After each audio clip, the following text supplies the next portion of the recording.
They did it. They found a way to do it and even this series up, and there is life again for the Seattle Mariners. What is up? What is going on, everybody? Welcome back and welcome in to the Seattle Mariners victory post-game recap. The Mariners win game 2, 3-2 over the Tigers to even this series up at 1 apiece.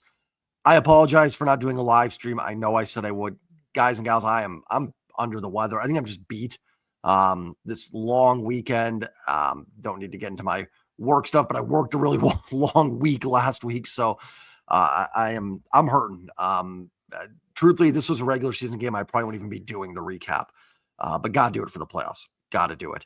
But as always, if you guys and gals can do me a favor, hit that like button. It helps tremendously. Gets the video out to more people. Subscribe if you're new or lurking. Welcome to all the new subs. Hopefully, we're here for a lot more games. And then don't forget to comment your thoughts on the team and the game down below. Stars being stars. And when the lights are brightest, your best have to step up. There's always role players that can contribute, but your stars have to be stars. And in that bottom of the 8th inning, Cal Raleigh and Julio Rodriguez, the faces of this franchise, step up, deliver, and give the Mariners the lead. After an 8th inning where I'm not going to lie, I don't know if it's just not feeling well. I thought I was going to puke. I mean, honestly, I was just sick after they lit up those 2 runs in the 8th inning. And for those 2 guys to just, your best players sometimes just have to go, enough. We're ending this. We're making it happen. And that's what they did in the bottom of the 8th. That's what playoff baseball is all about. That's what leadership is all about. And that's just stars being stars. And so great to see Cal and Julio have big series so far for the Mariners. Both hitting .444, both with OPSs over 1,000. And kind of cool that Cal's doing it without the home runs. Now, listen, you hit all the home runs you want, Cal. Please start hitting them. But he's getting base hits. He's getting doubles. He's not trying to do too much. And man, Julio has been absolutely fantastic in this series. Jorge Polanco, 2 home runs off Tarik Skubal. They did exactly what they needed to do against Skubal tonight. Exactly what they needed to do. They weren't going to get 5-6 runs off him in 5 innings. You're just not doing that in the playoffs against Tarik Skubal. No, they did that in the regular season. Pointed out in my preview that not only have the Mariners beaten Skubal twice, but it's not just luck wins, right? They actually hit him very well. I didn't think they were going to get 5 runs in 5 innings here, but this is exactly how you drew up a victory over Skubal. Castillo solid, keeps him off the board for 4 2/3. Didn't have to be perfect. You turn it over to the bullpen, which was fantastic, and you just find a way to get a couple runs off Skubal. Maybe it's a walk and a bloop. Maybe it's an error. Maybe it's a couple solo home runs by Jorge Polanco. I mean, just what a fantastic re-signing that was for the Mariners. We kind of glossed over it. By we, I mean me. This offseason, they're going to play him at third base. Remember all that? And man, I mean, I don't know where this team would be without Jorge Polanco this year. It's so rare when that happens too, where someone has a down year, resigns and goes on to rebound like that. You just normally don't see it. Normally teams let those guys walk. And Polanco could have gone to Houston, probably a much more hitter-friendly ballpark there with the Crawford boxes, but he bet on himself and stayed in Seattle. I think that says a lot for the guys in the clubhouse that he wanted to stay, and what a fantastic signing. I mean, this is a guy last year I was ripping. I mean, rightfully so. He was not good last year, but I mean, maybe it just was the injury, but man, he has been great. The bullpen was fantastic. Luis Castillo deserves a ton of credit. As I've said about Castillo all year, the stuff is not where it was in 22, right? 22 Castillo was just, you sat back, relaxed, and you were watching a true ace pitch in those series. I mean, that game against Toronto where he's touching 100, even that game 2 against Houston, unfortunately, Jordan struck us again that series. But I mean, he was arguably one of the best pitchers in the postseason that year. He's not that guy anymore. But what Castillo is he's a bulldog. He's a veteran starter that is going to go out there.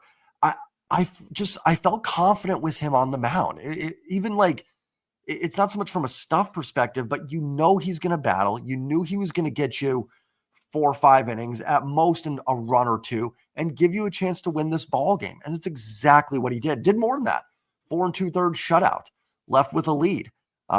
He was absolutely fantastic. And again, the walks, yeah, there was a little too many walks, but he worked around, not having his best stuff, not having his best command, worked around some of the better Tigers hitters and found a way to get through it.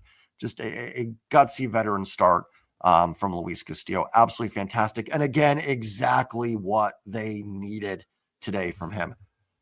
Gabe Spire's the best left-handed reliever in baseball. I mean, if you can find me a better one, I mean, maybe. I mean, Josh Hader's really good and some others, but man, Spire was good. Getting Carpenter to strike out there in the fifth. Funny, it's set up very similar to yesterday, right? Carry Carpenter up as the go-ahead run. Actually would have been, there was 2 on in that situation with the runner at third. Top of the fifth, because Mariners get their first run, bottom of the fourth, just like yesterday. Yesterday, Dan elected to stick with Kirby, which, I thought it was okay. The Tigers also have Jahmai Jones on the bench who mashes left-handed pitching, so could have countered with that. And Dan stuck with Kirby yesterday. Today, makes the call to go to Gabe Spire in that inning.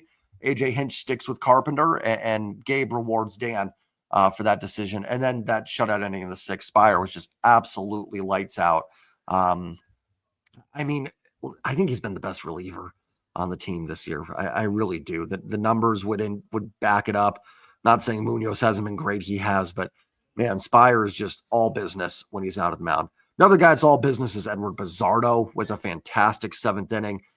Gave up the hit. I think it was a little blooper, wasn't it, to Javi Baez, but then gets Meadows to pop up. Bizzardo was fantastic. Matt Brash, listen, Josh Naylor booted the double play ball. I'm wondering a little bit with Naylor if maybe, with his wife expecting any day now, if that's kind of messing with him a little bit, right? Hey, rightfully so. As a dad of 3, there's nothing more important than that. So if that's where his mind is, that's the one thing, or anybody, you got family members that are sick, stuff like that, that family is first above, all else, sports and everything.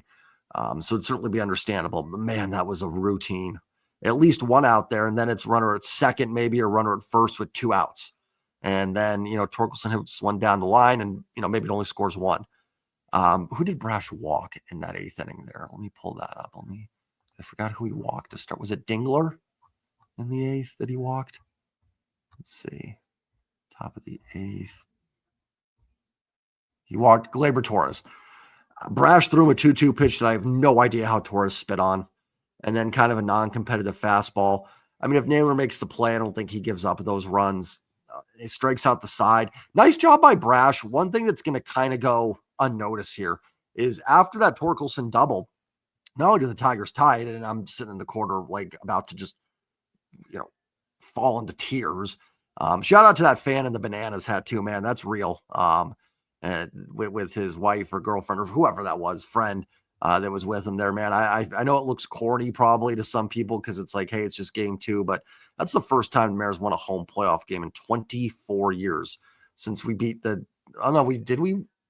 we win one against the Yankee? No, it would have been the Cleveland series, right? Game 2 with Jamie Moyer on the mound was the last time. So yeah, we have a right to be emotional to anybody, thinking it's weird. We have every right to be that way. But Brash strikes out Perez and who's after Torkelson? It was Perez and Dingler. That was huge. Runner was at second, 1 out. One more little bloop in there. Tigers take the lead, and who knows what happens there. So nice job by Brash to find it, lock back in, and get through that. Andres Munoz was as good as I've seen him this year. Always a little nervous. Would have liked to see the Mariners out on one more run there in that 8th inning, get it to 4. Give yourself a little cushion. Of course they don't, because it's just never easy. And Munoz came in lights out after recording 6 outs yesterday. That was fantastic to see. It's a different animal in the playoffs, right? Spire in the 5th. Munoz pitching back-to-back days with 2 innings yesterday. Brash back-to-back. Bizzardo, everyone was back-to-back. Now, Bizzardo didn't throw a lot yesterday, but everybody today was back-to-back. And again, credit to Castillo because he lined it up where you could use your best guys. The goal for the Mariners is to be able to go to Spire, Bizzardo, Brash, Munoz, and that's what they were able to do today. You avoid the Vargases, and not that Vargas like the worst pitcher ever or anything like that. Same with Caleb Ferguson, but you'd like to avoid those guys. And Kirby, for the most part, was kind of able to do that going 5. It got a little weird because they took the lead and they went to Ferguson, and then just went extras where you kind of had to use Vargas.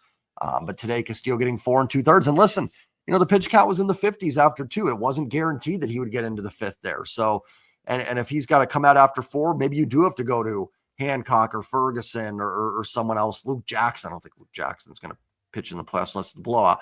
But, maybe you do have to go to someone like that, but Castillo battles through and gets that 4 2/3. Regular season, you probably leave him in there, but playoffs, different animal. And that was the right call by Dan. And listen, I know there was, again, criticism yesterday. I think Dan's been fine through 2 games. I know there's a lot of talk, AJ Hinch and out managing Dan. And Hinch is a really good manager. He's a really smart tactician. He's been here, done that before. Maybe, we can talk about some other things that Hinch has done, but for the most part, he's a good manager. I don't think Dan's been outmatched in this series. I really don't. And at the end of the day, players have got to play, right? Like Josh Naylor's got to field that double play ball. Yesterday, could you take Kirby out? Sure. He's also got to execute a pitch to Kerry Carpenter. Going extras. Listen, the games go 13-14. You're going to have to use other relievers in your big 4. There's nothing you can do.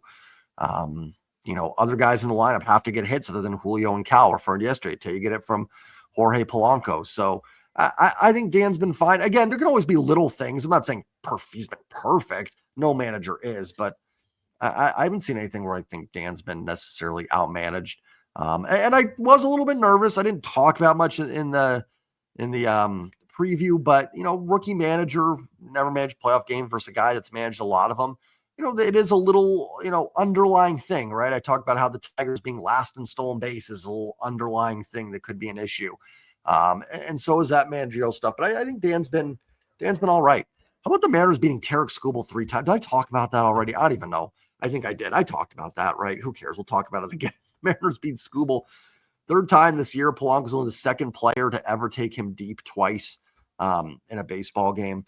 Just fantastic. It's kind of funny, right? Because, Tigers and Mariners fans are both probably sitting there after 2 games going, not really sure what to think. Because, man, we beat Skubal, and Skubal was great. I'm not saying we destroyed him. Right? He was fantastic.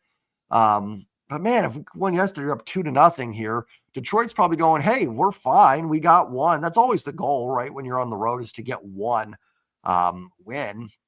We go back home with home field advantage, essentially. But man, we lost the Skubal game. Felt like we could go up 2-0 in the series. So it's got to take a little bit of wind out of their sails for the Tigers. It's got to feel a little bit of a gut punch. Had the Tigers won this tonight, worst case scenario for them, they're getting 1 more Skubal start in this series. Every time I say Skubal start, I'm going to say Scuba Steve from Big Daddy. It would have guaranteed it, right? That's best case scenario for the Mariners. Now there's a chance, right? Now there's a chance you can go to Detroit, win a couple games. Flaherty and Mize have been solid. Flaherty's been a good postseason pitcher. He pitched pretty well against the Mariners this year. Mize had 1 good start, 1 bad, but certainly not Skubal level guys. You feel pretty good with Logan on the bump game 3. I'd really like to win game 3 because I think Bryce Miller is going to be on the hill for game 4. That makes me nervous. And if you're the Mariners, listen, you go to Detroit, win 1. At worst, you're coming back to Seattle. Worst case scenario is you're coming back. So you got to go to Detroit, win 1. Obviously, right? If you don't win 1 series, series is over. And the Mariners swept Detroit in Detroit this year. So you got to feel, pretty good that you can find a way to get at least 1 there. I think game 3 is huge. You win game 3, takes a little bit of pressure off for game 4. You certainly want to win it because you like to avoid Skubal. I don't know if you can go to the well 4 times on the year, but, bring it on, right? I mean, the Mariners have done it before and do it again for a game 5, but had to win this game, right? Like, you can talk about all the other stuff, but they absolutely had to win this. Would I have given up going to Detroit down 0-2? No. Like, this is a playoffs. I am not throwing in a towel until it's over. If the Mariners move on at the ALCS and they get down 3-0, disappointed, yes, but I'm not going to throw in a towel until it's over. There's baseball to be played. And listen, I'm not criticizing anybody that was frustrated yesterday. Very frustrating game. Very frustrating. Every right to be frustrated by it. But not going to throw in a towel yet until the series is over. And now you're right even here, and it's a 2 out of 3 series. Unfortunately, got to go on the road for a couple of them, but this team finished strong on the road, winning 5 out of 6 in Kansas City and Houston. Let's see if they can keep it going in Detroit and win a couple games here and win this series. So it's shaping up to be a really good series. 2 very close games, 2 teams that do appear to be pretty evenly matched. All in all here, Again, talk about in the preview, right? I think the Mariners a little bit better offensively. Um, Tigers probably have like Skubal kind of being their X factor. It's like, again, I don't think a guy like that's really an X factor, but kind of the difference maker potentially. And you beat them and you found a way to get it done. Let's look at the offensive numbers today for the Mariners. I thought the at-bats were all right against Skubal for the most part. I mean, it's hard to criticize them against a pitcher like that. But it's also like it's the playoffs and you got to win the game too. Very odd feeling, right? And it's something that I'm just not used to, having not seen a lot of postseason baseball. But it's like I'm not frustrated that Skubal was shutting them down, but I'm also like, guys, you got to win this baseball game. And that's kind of the downside of losing yesterday. Randy was 1-for-4, led off the game with a base hit. Cal was 1-for-4 with the big double in the 8th inning. Julio 1-for-4 with his double in the 8th. So good to see those two. Sorry, hold on, guys. Water time. My voice is going too. Good thing tomorrow's an off day. Where was I with this? Oh, great to see Julio with that double, man. Good to see him just having a big playoff series. So good to see. Polanco 3-for-4 with the 2 home runs. Fantastic. Rivas pinch ran. Gino 0-4. Need Gino to go deep. Need Gino to do something here in this series. Naylor 0-for-4. Mitch Garver 1-for-3. Checked in with the hit. More than a lot of lineup did versus Skubal. Again, I know some people disagree. I have no problem with Garver being in the lineup against a lefty. I don't think Canzone versus a lefty is necessarily a better option. I mean, maybe you could make a case for Polanco, DH, Rivas at second. Rivas has had some good at-bats, but I think Garver's fine there. Rayleigh pinch ran. Robles 0-for-2 with a walk, and JP did check in with a base hit. It was that bunt base hit. So, again, not a ton of hard contact. I'd imagine the expected batting average was fairly low for the Mariners in this one, but found a way. And the beautiful thing about the playoffs, I talked about yesterday when the Mariners had some loud outs. And I was kind of like, in March, April, that would be nice. But right now, it doesn't do anything. Kind of the same thing here, right? In reverse. Not a ton of hard contact against Skubal, but enough with the Polanco home runs. And it really doesn't matter because you got to win in the playoffs. So that's really the most important thing. So real quick, channel members, I will have a contest up for these next 2 games in Detroit. So look out for that tomorrow. It'll probably be for game 4 since that is guaranteed now. That'll give you guys a couple days to answer the questions. If you want to become a channel member, we're doing a contest. It's going to be a $75 gift card to Simply Seattle or whatever, within legal reason, whatever you like. So if you want to become a channel member, we'll be getting that up there. And I think I'll have a little video up for channel members tomorrow as well. Talk about some things with the playoffs. And then other than that, I probably will take tomorrow off. Tuesday is an afternoon game. I don't love that. Baseball played at noon for the playoffs on a Tuesday. Not my cup of tea. But I think I will be off that day. So I think I'll have a chance to watch it, thankfully. I'm rambling here. I'm excited. Great win for the Mariners after the gut punch of yesterday. What a job by this team to rally in that 8th inning. Because I don't know how you guys felt, but I mean, I'm not joking. I was going to throw up after they let up those 2 runs in the 8th. I'm like, this can't be how it ends. And I don't know if they win this series. Again, don't have the crystal ball. Don't want the crystal ball. Don't want to know what happens. But they have life. The Seattle Mariners have some life. They've evened this series up, put a little bit of pressure back on the Tigers. Let's go to Detroit, win some baseball games. Like, comment, subscribe, and as always on this channel, go Mariners. Peace.